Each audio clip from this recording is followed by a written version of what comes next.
دنیا کے اندر مغربی تہذیب میں ڈوبے ہوئے انسانوں کو دیکھ کر ان کی طرح درندے بن جانے والوں، ان کی طرح گناہوں میں ڈوب جانے والوں، نیکیوں سے دامن تہی کرنے والوں، ہوش کے ناخن لو۔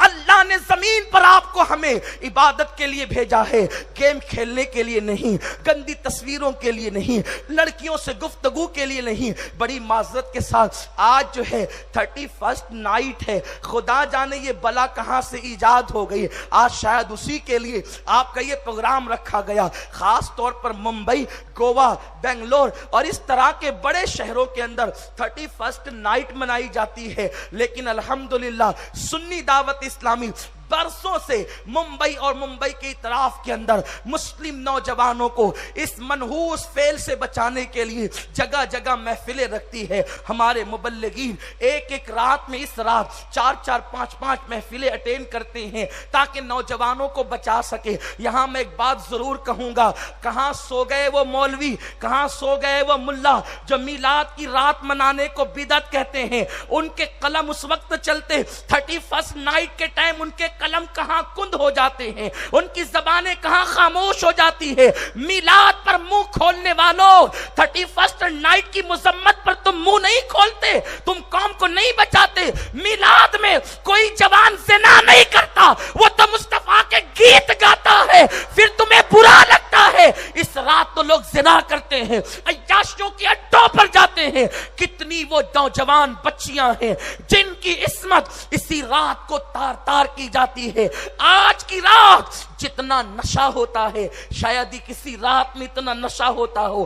آج کی رات جتنی شراب پی جاتی ہے۔ سال گزشتہ میں جو ہے امارات کے سفر میں تھا، وہاں کے احباب نے مجھے بتایا جس وقت 1 جنوری کی صبح ہوئی تو لاج کے باہر اتنی بوتلیں دیکھی گئی شراب کی کہ اللہ اکبر، اگر اسے کسی کنویں میں ڈالا جاتا تو شاید کنواں اس بوتلوں کی وجہ سے بھر جاتا۔ آپ اندازہ فرمائیں پوری دنیا کے اندر یہ نحوست عام ہو رہی ہے، لیکن الحمدللہ یہ ہم اہل سنت کا مقدر ہے، جو راتیں منانے کی ہوتی ہے ہم مناتے ہیں، اور جن راتوں پہ پابندی لگانی ہوتی ہے ہم ان پہ پابندی لگانا بھی جانتے ہیں۔ میرے پیارے آقا علیہ السلام کے پیارے دیوانوں، کتنی افسوس کی بات ہے 31 نائٹ۔ اور سن لو، میں یہ بات صرف مسلمانوں سے نہیں کہہ رہا ہوں، ہندوستان کے رہنے والے ہر بھارتی سے کہہ رہا ہوں، 31 نائٹ یہ ہندوستانیوں کا تہوار نہیں، نہ مسلمانوں کا نہ ہندوؤں کا، یہ تہوار اپنا نہیں ہے، ہندوستانیوں کا نہیں ہے۔ اور پھر کوئی تہوار زنا کر کے تو منایا نہیں جاتا، کوئی تہوار شراب پی کر تو منایا نہیں جاتا۔ یہ ہندوستان ہے، محبتوں کی زمین ہے، حیا کی زمین ہے، غیرت کی سرزمین ہے۔ اس سرزمین کا تقدس بحال کرو۔ یہاں میں ایک بات اور کہوں گا، آج کل کچھ لوگوں کو بڑی شرارت سوجی ہے مسلمانوں کو کافر بنانے کے لیے، اور انہیں کہا جا رہا ہے، ان کے اپنے بھی سمجھا رہے تو کہتے ہیں یہ تو گھر لوٹنا ہے، اس لیے کہ پہلے مشرک تھے اب ہم پھر انہیں مشرک بنا رہے ہیں۔ تمہیں اتہاس پتہ نہیں ہے ہندوستان کا، تمہیں تاریخ پتہ نہیں ہے ہندوستان کی۔ ہندوستان کے اندر سب سے پہلا آنے والا مذہب اسلام ہے۔ ابھی عرب کو اسلام کا نام بھی پتہ نہیں تھا، تب سے ہندوستان اسلام کو جانتا ہے۔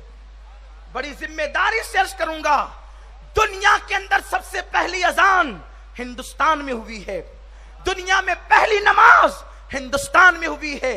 ہمارا ملک ہندوستان بڑا تقدیر والا ہے۔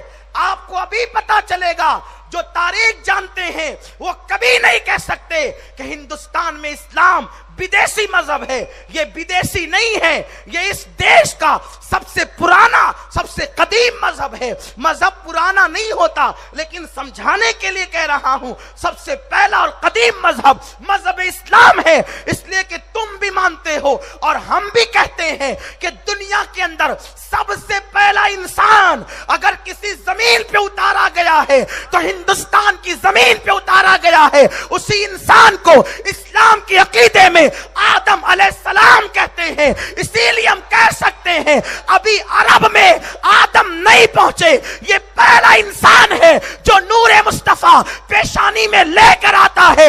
سب سے پہلے اگر زمین کے کسی حصے نے نور مصطفیٰ کو دیکھا ہے تو ہندوستان کی زمین نے دیکھا ہے۔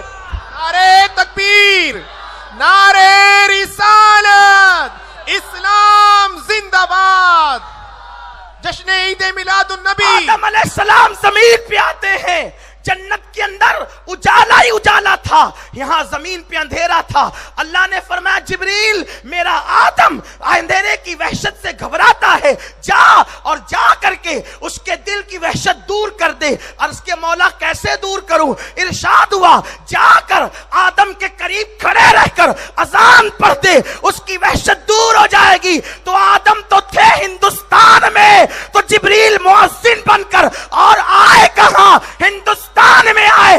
سب سے پہلے اشہد ان لا الہ الا اللہ کی صدا اگر بلند ہوئی ہے تو ہند میں ہوئی ہے، محمد الرسول اللہ کی صدا اگر بلند ہوئی ہے تو ہند میں ہوئی ہے۔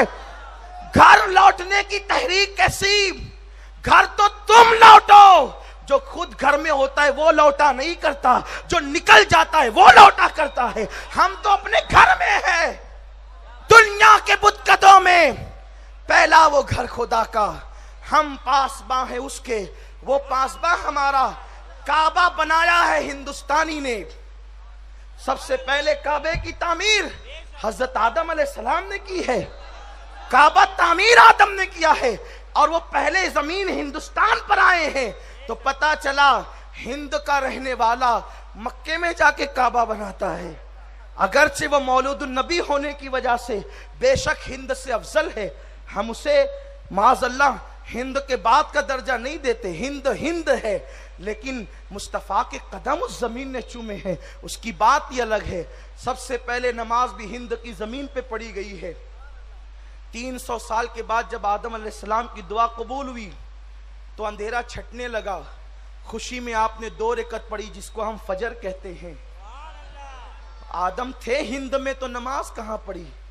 پہلے اذان یہاں ہوئی، پہلی نماز یہاں ہوئی، پہلا مسلمان یہاں آیا، پھر ہم بدیسی کیسے ہو گئے؟ اسلام بدیسی کیسے ہو گیا؟ اسلام تو یہاں کا سب سے قدیم مذہب ہے، اس لیے تاریخ جا کر کے پڑھو، تاریخ کا مطالعہ کرو۔ میرے پیارے آقا علیہ السلام کے پیارے دیوانوں، تو عرض یہ کر رہا تھا، دنیا آج ہمیں دیکھ کر، ہماری غفلت کو دیکھ کر، عمل سے دوری کو دیکھ کر، جرائم کو دیکھ کر، گناہ کو دیکھ کر ناجائز فائدہ اٹھا رہی ہے۔ وہ جانتے ہیں جو ہم کرتے ہیں وہ یہ بھی کرتے ہیں، ہم شراب پیتے ہیں یہ بھی پیتے ہیں، ہم لڑکیوں کے ساتھ بدفعلیاں کرتے ہیں یہ بھی کرتے ہیں، ہم ناچتے ہیں یہ بھی ناچتے ہیں، ہم داڑیاں منڈا کر گٹروں میں پھینکتے ہیں یہ بھی پھینکتے ہیں۔ ایک بات آپ سے عرض کروں، آج دوستوں کا سرکر بڑا کام آتا ہے۔ دوست کہتے ہیں نا یار دوستی وہی ہے جو ہر جگہ کام آئے، اور کہاں کام لیتے ہیں؟ معاذ اللہ، بڑی معذرت کے ساتھ میں یہ بات کہنے میں قطعی طور پر آر محسوس نہیں کرتا کہ میں اپنی قوم کی خرابی ان کے سامنے رکھ دوں۔ اچھا لگے تو اچھی بات ہے، برا لگے تو معاف کر کے جائیے گا۔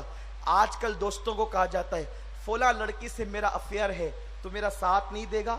دوست اگر ساتھ نہ دے تو پھر دشمنی ہو جاتی ہے، اور اگر وہ ساتھ دے وہ سب سے بڑا محسن۔ میں تمہیں کہتا ہوں ساتھ نہ دینا، دوستوں کو سمجھاؤ، ان کی اصلاح کرو۔ آقا نے فرمایا سچا دوست وہ ہے جب تم خدا کو بھول جاؤ تو وہ تمہیں یاد دلائے، لیکن یاد رکھنا اگر تم نے چمچہ گیری اور دوست کے ساتھ لڑکیوں کے معاملے میں دلالی کرنے کی کوشش کی تو تمہارا گھر بھی محفوظ نہ رہے گا۔ ایک بات بتا کر گزر جاؤں، ایک مفکر نے بہت جو ہے وہ حسن کی مذمت پر کتاب لکھتے ہوئے ایک واقعہ درج کیا ہے۔ 2 دوست ہیں، دونوں میں آپس میں بڑی محبت ہے اور دونوں میں بڑی گہری دوستی ہے. ایک دوست دوسرے کے پاس آتا ہے, کہتا ہے یار مجھے ایک سے پیار ہو گیا, کیا تو میری مدد نہیں کرے گا؟ اس نے کہا کیوں نہیں, میں تیرا دوست ہوں, تیرے لیے جان دوں گا, جہاں تیرا پسینہ بہے گا خون بہا دوں گا. اور پھر جب یہ جملے سنے تو اس نے کہا اپنے محلے کے امام صاحب ہے نا, انہی کی بیوی سے مجھے پیار ہو گیا ہے. دیکھ اب وہ امام صاحب نماز پڑھا کر فوراً گھر آ جاتے ہیں, اس لیے ان کی بیوی سے مجھے بیٹھ کر بات کرنے کا موقع نہیں ملتا, ملاقات کرنے کا موقع نہیں ملتا. اگر تو ایک کام کر کہ امام صاحب کے پاس بیٹھ جایا کر, ان سے مسئلے پوچھ کر ان کو الجھا دیا کر, اور پھر لمبا وقت ہوگا, میں ملاقاتیں بھی کر لوں گا, باتیں بھی کر لوں گا, 5 وقت مجھے ملاقات کا موقع ملے گا. دوست تھا قذاب, جھوٹا, نفس کا اور فریب خوردہ تھا نفس کے حوالے سے. اس نے اپنے ظالم دوست کو گناہ پر مدد کی. قرآن کہتا ہے تعاونوا علی البر والتقوی ولا تعاونوا علی الاثم والعدوان. اگر مدد کرنے کا شوق ہے تو نیکی میں پرہیزگاری میں مدد کرو, گناہ میں مدد مت کرو.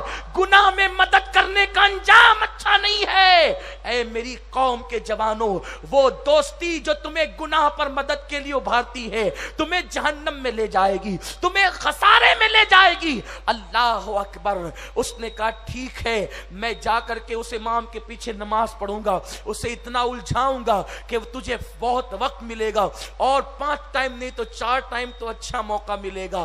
فجر میں نہیں آتا تھا, چاروں ٹائم جو ہے امام کو آ کر مسئلوں میں الجھا دیتا تھا. ایک دن اس کو احساس ہوا یار آخر امام ہے, عالم ہے, حافظ قرآن ہے, سینکڑوں لوگ ان کے پیچھے نماز پڑھتے ہیں, ان کی بیوی سے میرا دوست بدکاری کرتا ہے, سچی بات مجھے امام کو بتا دینا چاہیے تاکہ, اور معافی بھی مانگ لینا چاہیے. احساس ہوا, احساس بڑی عظیم چیز ہے, احساس ہوا امام سے معافی مانگ لوں, ساری بات بتا دوں تاکہ یہی معاملہ کلیئر ہو جائے, امام معاف کر دے گا, اللہ کی بارگاہ میں پکڑ نہیں ہوگی. وہ آیا اور بیٹھ کر کہا امام صاحب میں بہت بڑا مجرم ہوں, میرا دوست آپ کی بیوی سے پیار کرتا تھا اور وہ چاہتا تھا کہ آپ جلدی جاتے ہیں تو جلدی گھر نہ جائے, مجھے مسئلے پوچھنے نہیں ہوتے, آپ کو الجھانا میرا مقصد ہوتا, اس لیے میں گھنٹوں آپ کو الجھا لیتا تھا. امام نے مگر حیرت سے کہا مگر ابھی تو میری شادی بھی نہیں ہوئی ہے, پھر وہ میری کس بیوی سے پیار کرتا ہے,